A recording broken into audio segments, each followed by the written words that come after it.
Shalom, selamat pagi Bapak Ibu pemuda-pemudi yang Tuhan Yesus kasihi. Hari ini Sabtu 29 Juli 2023, saya hendak mengajak kita untuk mengikuti renungan harian yang dikeluarkan oleh Sinode GKO dengan berpedoman pada pola pembacaan Alkitab 4M. Namun sebelumnya, mari kita berdoa. Mari kita berdoa.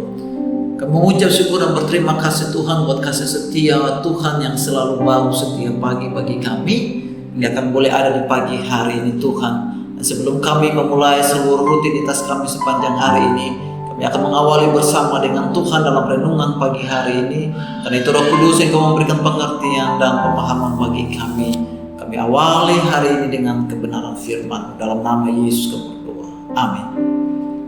Untuk merenungkan firman hari ini, Bapak Ibu kekasih Tuhan, saya Pendeta Sarce bersama dengan suami Pendeta Mike akan secara bergantian mengajak kita untuk menerima, merenungkan, melakukan, serta membagikan firman Tuhan dengan tema Tuhan memelihara kita dengan bacaan dari kitab Yesaya 44 ayat yang ke-8. Yesaya 44 ayat yang ke-8. Janganlah gentar dan janganlah takut, sebab memang dari dahulu telah kukabarkan dan kuberitahukan hal itu kepadamu. Kamulah saksi-saksiku. Adakah Allah selain daripadaku? Tidak ada gunung batu yang lain, tidak ada ku kenal. Dari kebenaran firman Tuhan tersebut kita akan menggali dengan pertanyaan sebagai berikut.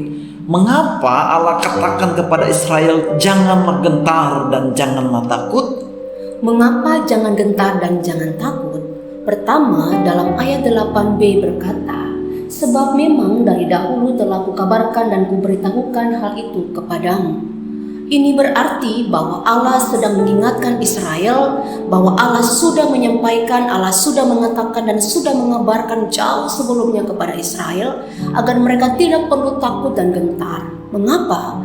Karena Allah telah berjanji bahwa Ia akan menyertai mereka, tidak meninggalkan mereka dan memelihara mereka. Seperti dikatakan dalam Ulangan 20 ayat 3 dan 4, demikian firman Tuhan, janganlah takut, janganlah gentar, janganlah gemetar karena mereka, sebab Tuhan Allahmu dialah yang berjalan menyertai kamu. Itulah sebabnya Allah memerintahkan Israel untuk tidak takut dan gentar menghadapi apapun yang sedang terjadi. Karena pada saat itu situasi Israel penuh dengan ketakutan karena berada dalam pembuangan di Babel. Itulah sebabnya Allah mengingatkan mereka supaya mereka tidak takut dan gentar.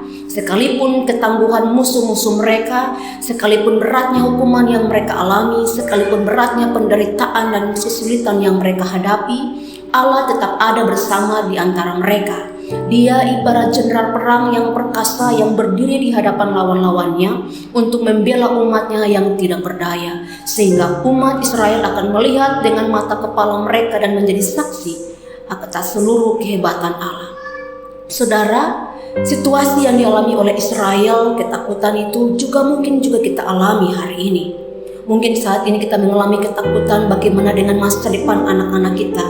Kita takut menjalani hari tua kita. Kita takut bagaimana saya makan apa hari besok. Bagaimana saya bisa bayar uang sekolah anak-anak saya. Bagaimana kita takut akan kesehatan kita dan sebagainya. Sebagai anak-anak Tuhan, kita tidak perlu takut terhadap kesulitan dan masalah yang menghadang hidup kita. Tuhan setia dengan janjinya. Janji Tuhan berlaku juga bagi kita, bahwa Dia akan menyertai kita, memelihara kita, dan tidak meninggalkan kita. Jadi jangan takut dan jangan gentar. Ya, dan yang kedua ayat itu juga berkata, kamulah saksi-saksiku. Allah mengingatkan Israel bahwa kamu adalah saksi-saksiku. Apa yang dimaksud dengan ayat itu? Dengan dimaksud bahwa mereka telah menyaksikan bagaimana nenek moyang mereka dipelihara oleh Allah. Ketika mereka berada di Israel dan di Mesir, berada dalam pembuangan, mereka tidak ada punya harapan dan masa depan. Bagaimana Allah telah menuntun mereka keluar dari Mesir, melewati laut berau, menolong mereka di padang gurun, menyiapkan air bagi mereka minum, dan menyiapkan mana surgawi untuk mereka makan, memelihara mereka dengan tiang awan dan tiang api pada waktu siang dan malam. Allah berkata, kamu telah menyaksikan semuanya itu. Dan Allah yang sama juga, Allah yang tidak pernah berubah akan menolong mereka juga. Kalau Allah telah melepaskan mereka dari Mesir, maka Allah sanggup juga melepaskan mereka dari Babel. Kalau Allah telah menolong mereka di masa lalu, maka saat itu juga Allah bisa menolong mereka kembali. Itulah sebabnya Allah ingatkan mereka, kamu adalah saksiku. Kamu telah melihat, kamu telah mengalami, kamu telah menyaksikan bagaimana perbuatan Allah di masa lalu, maka di masa itu juga Allah akan melakukan hal yang sama. Demikian juga kita hari ini, kita telah menyaksikan perbuatan-perbuatan Tuhan yang besar dalam kehidupan kita di hari-hari kemarin. Kalau Allah telah menolong kita sampai hari ini, Allah telah memelihara kita melewati berbagai pergumulan-pergumulan, kesulitan-kesulitan, kekurangan demi kekurangan. Allah yang sama juga akan menolong kita. Kita telah melihat dan menyaksikannya. Maka Allah yang dulu, Allah yang sama, dan Allah yang akan datang, yang akan menolong kita. Kita akan menyaksikan pertolongan Tuhan itu. Itulah sebabnya Allah ingatkan Israel, jangan takut, kamu adalah saksiku. Bapak, Ibu, dan saya adalah saksi-saksi Kristus yang telah melihat, mengalami, merasakan pertolongan Tuhan. Jangan takut, Tuhan yang sama akan menolong kita. Kalau Tuhan tolong kita hari kemarin, hari ini, esok, dan selamanya Tuhan juga akan tolong kita. Yang ketiga, mengapa janganlah takut dan jangan gentar? Karena Allah gunung batu kita, dikatakan dalam ayat 8 bagian D. Gunung batu melambangkan perlindungan dan sandaran. Gunung batu yang ke sana kita berlari untuk berlindung. Israel ketika dalam pembuangan di Babel, mereka mencari perlindungan kepada Allah-Allah lain yang seakan mereka sanggup untuk menyelamatkan dan menolong mereka. Padahal seharusnya Israel berlindung dan bersandar kepada Tuhan sebagai gunung batu. Saudara, terkadang sadar atau tidak sadar, kita juga sebagai orang percaya tergoda untuk melupakan Tuhan dalam kehidupan kita. Kita mencari Allah-Allah lain sebagai tempat kita berlindung dan sandaran yang baru, dengan cara mengandalkan kekuatan kita, uang kita, pekerjaan kita, keluarga kita. Padahal Tuhan satu-satunya tempat kita berlindung ketika kita menghadapi kesulitan demi kesulitan, pergumulan demi pergumulan. Tuhan sanggup menyiapkan jalan keluar bagi setiap kesulitan dan pergumulan yang kita hadapi. Walau sekeras apapun badai yang menerpa hidup kita, bila kita berlindung padanya, maka aman dan tenanglah kita.